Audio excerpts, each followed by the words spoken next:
Apocalypse des zombies. Chapitre 7.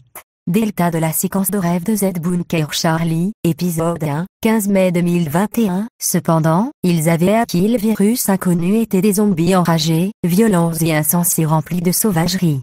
Tout ce qui leur était arrivé, qu'il s'agisse de sous-produits d'une expérience sur les risques biologiques qui avaient mal tourné ou qu'ils aient respiré trop d'air toxique, les avait amenés à tuer et à dévorer tout être vivant qu'ils rencontraient, y compris les humains.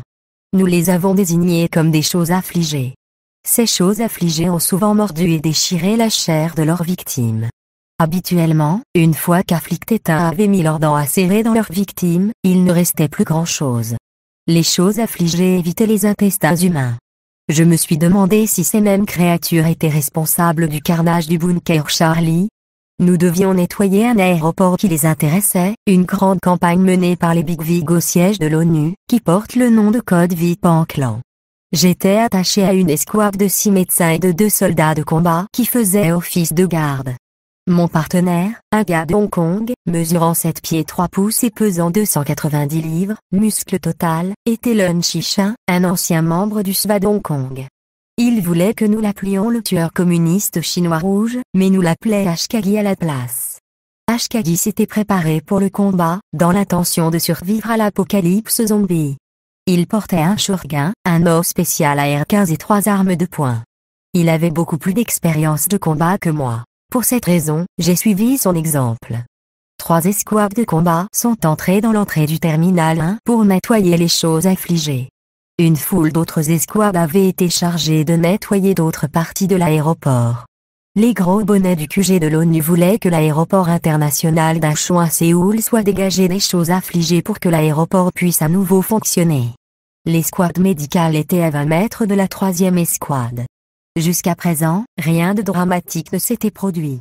La radio du médecin-chef était remplie de cris et de cris, accompagnée d'un horrible tollé d'agonie et la détresse. Firfig HTS ont éclaté alors que toutes les autres escouades ont dégagé chaque partie de l'aéroport. On aurait dit que nos gars prenaient de gros coups. Des demandes répétées d'évacuation immédiate et d'assistance médicale ont été entendues de la part de presque toutes les autres escouades en train de nettoyer l'aéroport, accompagnées d'un pandémonium au milieu des combats. Les 6 médecins étaient des vétérans de ce type de conflit. Les cris ne les ont pas affectés. Leur sac à dos pesait le double de leur poids corporel. Chacun portait une arme de poing M9. Ashkagi était devant, les 6 médecins étaient au milieu et je couvrais l'arrière. Le chef de la 3e escouade a parlé à la radio, faisant une vérification avec le médecin principal. Doc, contrôle radio. Le médecin principal a répondu. 25 mètres derrière, tout va. Soudainement, une forte lutte contre les incendies a éclaté, donc la communication avec cette personne s'est arrêtée. Le médecin principal a averti les autres avec son regard. Ashkagi a vérifié le dispositif de suivi pour s'assurer que nous n'étions pas à plus de 20 mètres derrière la dernière escouade de combat. Il a dit. Nous étions à 26 mètres. Suis-moi. Nous avons tourné un coin, où Ashkagi s'est arrêté avec son arme pointée vers l'avant. Les combats se sont poursuivis. Les choses affligées ont crié quand les balles les ont déchirées. Le chef de la première escouade a lancé un appel de détresse au médecin. Le médecin principal a dit. En route. Avec Ashkagi à l'avant, nous nous sommes précipités là-bas, passant devant les 3e et 2e équipes, qui maintenaient leur position défensive. Aucun d'entre eux n'a eu besoin de soins médicaux à ce moment-là.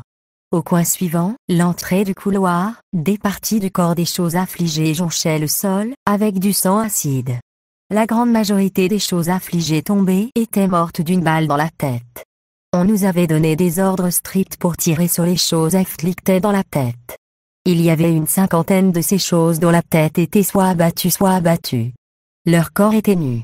Leur front était marqué par de très grosses veines. Entre ça et les impacts de balles, il était difficile de ne pas vomir. Le sang épais des afflictés était également anormal, rouge extrêmement foncé et épais comme de la colle, accompagné des fortes odeurs acides d'un produit chimique inconnu. J'étais presque sûr que ces choses affligées et les autres choses affligées étaient le produit final d'une expérience bio-dangereuse devenue folle, ou bien une expérience qui avait donné des résultats favorables aux scientifiques fous nord-coréens, comme ils l'avaient espéré. Quoi qu'il en soit, les 3 escouades de combat, entre autres, avaient été mandatées pour tuer à vue sans faute. Être mordu par l'une des choses affligées était une mort garantie. Nous avons atteint la première équipe. L'un des soldats avait été mordu au cou avec un gros morceau de chair manquant, exposant les veines et les tissus adipeux. Ce qui aidait le soldat faisait très attention de ne pas toucher son sang. Le médecin principal a évalué le soldat puis a dit à tout le monde de revenir. Le soldat était mort, mais son corps tremblait dans toutes les directions. Le médecin principal a fait signe à Ashkagi de lui tirer une balle dans la tête.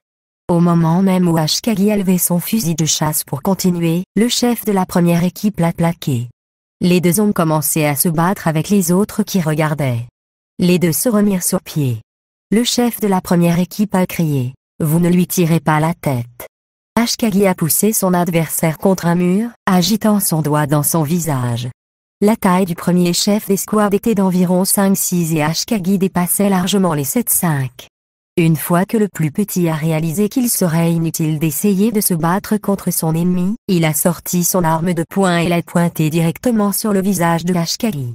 Le médecin principal a crié « Enlevez votre arme de son visage, ou vous serez confronté à la cour martiale ». Le chef de la première escouade a utilisé sa main gauche pour sortir sa deuxième arme de poing qu'il a pointée directement sur la tête du médecin principal. Tout le monde resta immobile et regarda. Il a crié « Voyons comment tu aimes te faire tirer la tête ». Le médecin principal a crié « Ce type d'infraction vous fera pendre ». « Je m'en fiche », répondit-il. « Personne ne va tirer sur la tête de l'un de mes soldats. » Le médecin principal a crié « Arrêtez-vous ». Le chef de la première escouade a tiré un coup au-dessus de la tête du médecin principal. Ces autres membres d'escouade ont pointé leurs armes sur nous 8. Nous leur avons pointé nos armes. Si une décharge accidentelle s'était produite avec un côté en supposant que l'autre avait tiré en premier, cela signifierait un bain de sang. Les deuxième et troisième escouades se sont précipités au son d'un coup de feu. Les deux escouades se figèrent dans leur élan avec leurs armes baissées. Le chef de la deuxième escouade a crié « N'étaient pas l'ennemi l'un de l'autre. Ces choses sont ennemies. Tous les 19 d'entre vous, démissionnez. » Il cria. Personne n'a écouté. Qui serait le premier à craquer sous la pression? Vous tous, démissionnez, ou je vais personnellement escorter chacun d'entre vous pour être traduit en cour martiale, a averti le chef de la deuxième escouade. Tous les 19 sont restés inébranlables, les armes levées. Personne n'a répondu.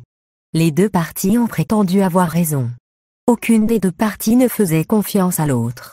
Les soldats des deuxième et troisième escouades ont regardé les yeux grands ouverts, craignant une décharge accidentelle, qui à son tour entraînerait une fusillade totale. Sans avertissement, le corps du soldat mort a tremblé, même si elle était morte depuis plus de 20 minutes et n'avait pas non plus respiré depuis 20 minutes. Notre attention s'est tournée vers le soldat mort. Le cadavre se tordit plus agressivement alors qu'il criait horriblement. Puis il est redevenu mort. Les contractions ont cessé. Puis ses yeux s'écarquillèrent et il gémit bruyamment. Ses globes oculaires roulaient vers l'arrière. Bien que son cou manquait d'un morceau de chair avec les veines arrachées et pendantes dans l'air, le cadavre a été réanimé. Il se redressa et devint l'un d'entre eux, l'une des choses affligées, et son besoin primordial de se nourrir de chair chaude s'installa. Il se prépara à venir pour nous. Le chef de la première escouade a tiré les 54 coups des deux armes de poing sur sa tête. Des particules de cerveau éclaboussaient partout. D'autres membres de la première escouade lui ont tiré dans le cou jusqu'à ce qu'il soit complètement décapité, puis tout feu a cessé. Tout le monde a obéi à l'ordre de se retirer. Aussitôt, les 6 médecins ont commencé à effectuer des évaluations complètes des autres soldats. Ashkagi et le chef de la première équipe étaient assis l'un à côté de l'autre en silence, la tête en sueur baissée. Une fois que les médecins ont vérifié qu'il n'y avait aucune marque de morsure sur aucun des soldats, le médecin principal a suggéré que nous retombions tous pour nous regrouper. Apocalypse des zombies. Chapitre 7. Delta de la séquence de rêve de Z Bunker Charlie, épisode 1, 15 mai 2021. Cependant, ils avaient acquis le virus inconnu étaient des zombies enragés, violents et insensés remplis de sauvagerie. Tout ce qui leur était arrivé, qu'il s'agisse de sous-produits d'une expérience sur les risques biologiques qui avaient mal tourné ou qu'ils aient respiré trop d'air toxique, les avait amenés à tuer.